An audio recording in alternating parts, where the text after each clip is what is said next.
Yo, what is going on, guys? It's Mando here, and we are going to be doing the second or follow-up episode to the build here. I mentioned we were going to talk about lithium and how I did it for my build. It's been something that a lot of people have been commenting about, so I thought let me share my understanding, my tips, and my setup so that you guys can see what it takes to power a system like this, and just some things to avoid if you're going to go choosing the lithium route. So without further ado, let's get to it.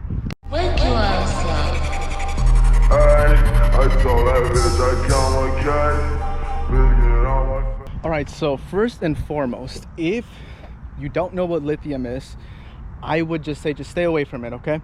Start off with a 12-volt setup. It's a lot more forgiving, it's a lot more simple. Your car already comes with a 12-volt setup, and by 12-volt I mean the voltage of the actual chemistry that we're using for charging.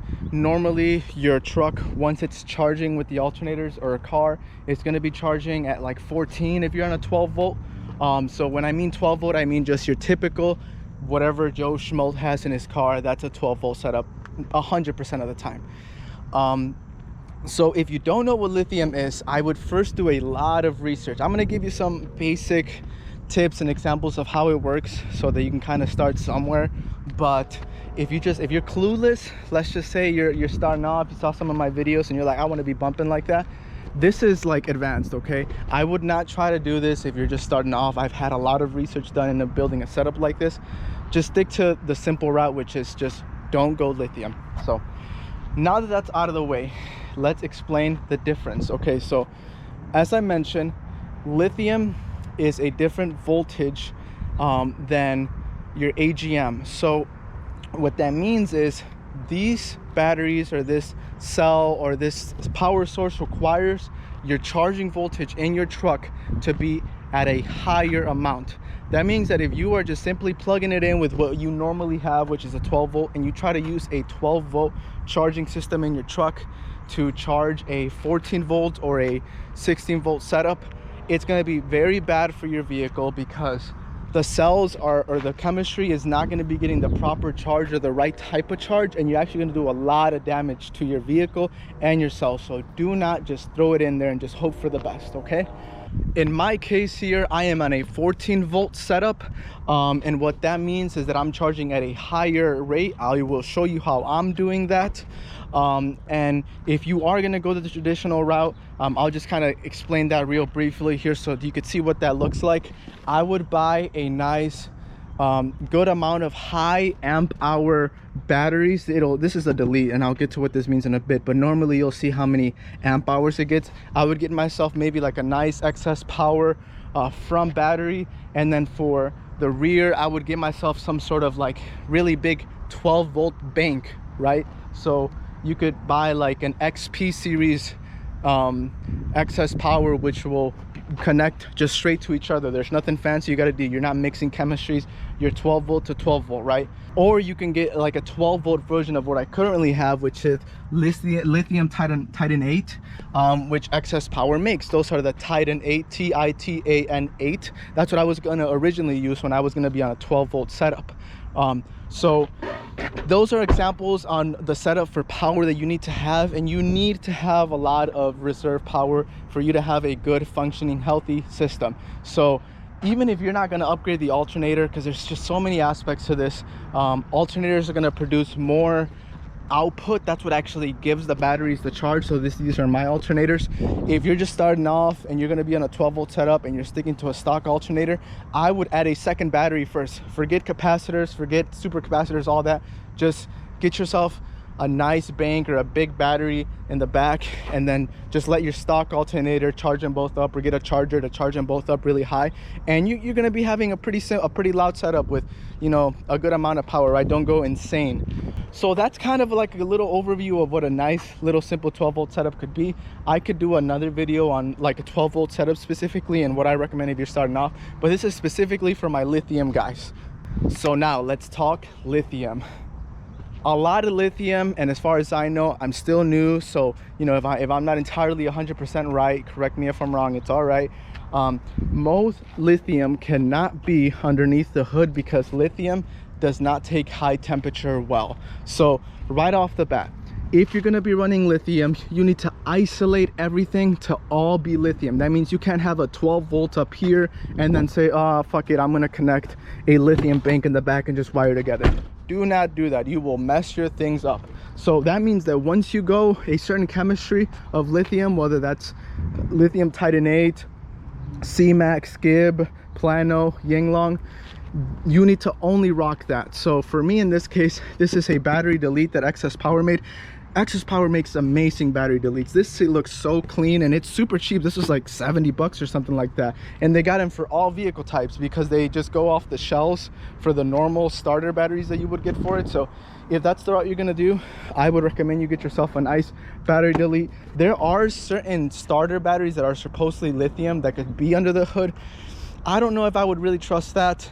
You know, I just went with the battery delete because this would be the easiest way to just ensure that everything is running on lithium. No, once that's done, I'm getting a little ahead of myself here because I'm so excited talking about lithium. You're going to want to make sure that your car could even handle the higher voltage, because a lot of the newer cars or some particular cars, they'll throw a code if voltage is above like 14.8 or 15, and most lithium is going to be above 15. So I would research if your particular vehicle is able to take higher voltage. If you don't know, again, I would just play the safe route and just go with a 12 volt. I know for a fact Tahoes and this specific generation of trucks can take lithium, which is why I specifically bought this truck. So assuming you've done your homework and you know that it's safe for your car to go lithium and you're ready to start, once you've isolated everything to be lithium, it's time to choose your lithium.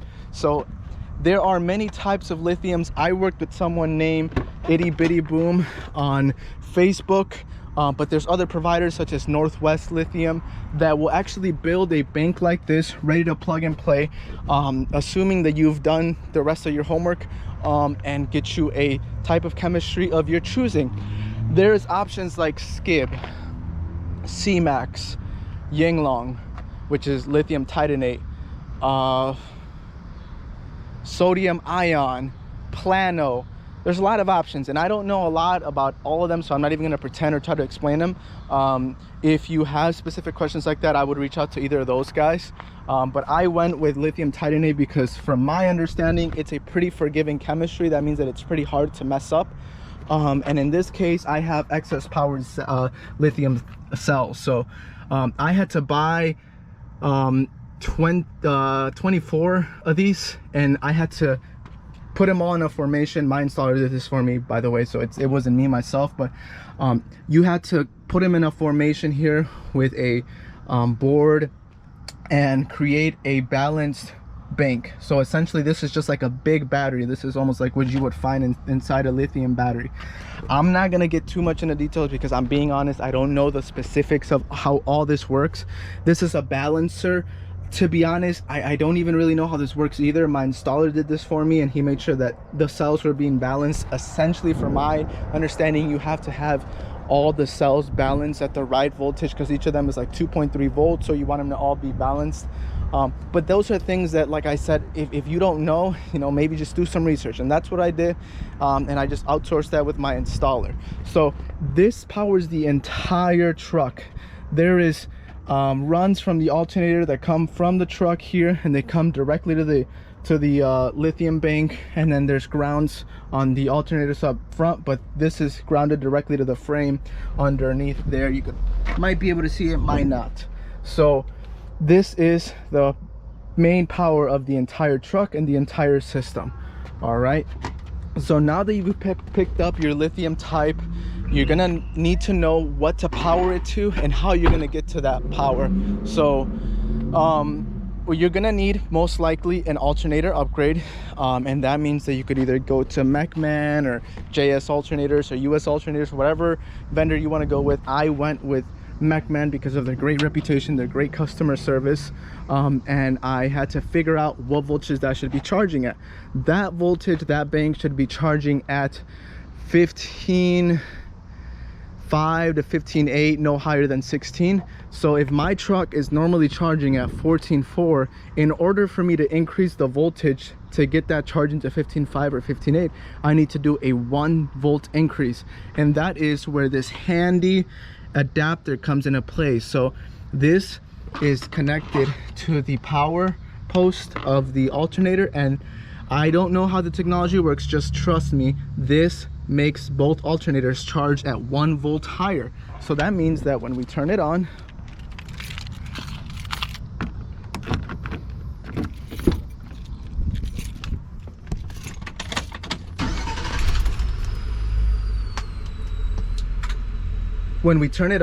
we are now at 1 volt higher than it normally would be charging at. So this would normally be at 14.4, 14.5. It's a little bit lower because it's kind of hot out right now, so higher temperatures means lower voltage. But as you can see, alternators are running beautifully, and the voltage is very healthy at 15.5. So, and lastly, when you finally have your lithium set up and you know everything that you need to do, you know your voltage, you know what you got to do to be safe, now it's that time to actually start picking out equipment. So you need to make sure that your amps are lithium stable. You got to make sure that they're able to take a higher voltage. In my case, I'm using crescendos, which 100% could take 16 volts. So they're good in that sense. So that's also another layer that you got to think about. You can't throw in there like a cheap amp, just expect things to work out. So that's been my quick tutorial here. Now it's time for a demo. Let's get bumping and see how this lithium setup that I've been yapping about works. I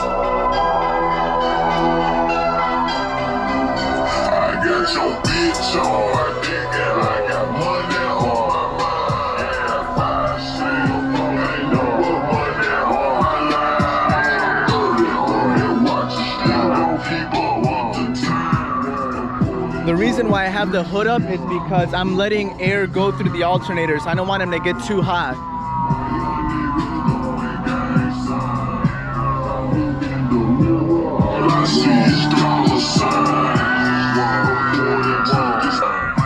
Let's turn up the bass. Bitch, it's my time. Spit the brick on my left wrist, and all I smoke is that high time. Say my name and watch me pull up with that Glock, man.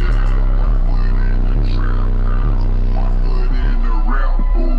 The type of nigga that sack up over your bitch house and leave residue. I don't give a fuck.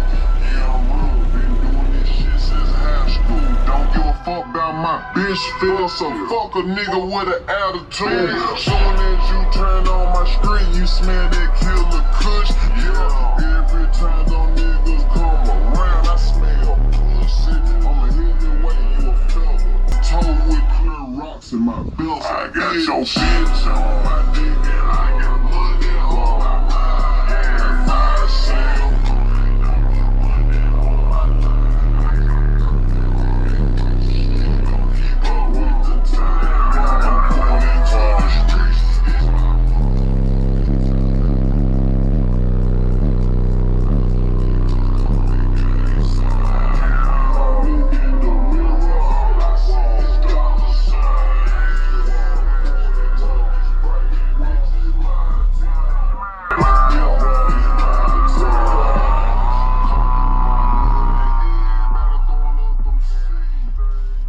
and as soon as I turn it up, it goes right back up. That is that mech man difference, and lithium will play all day. That's why I go lithium. If you were on a 12 volt setup, it would start draining that very quickly, and then it'd take a long time to get back up to its normal voltage.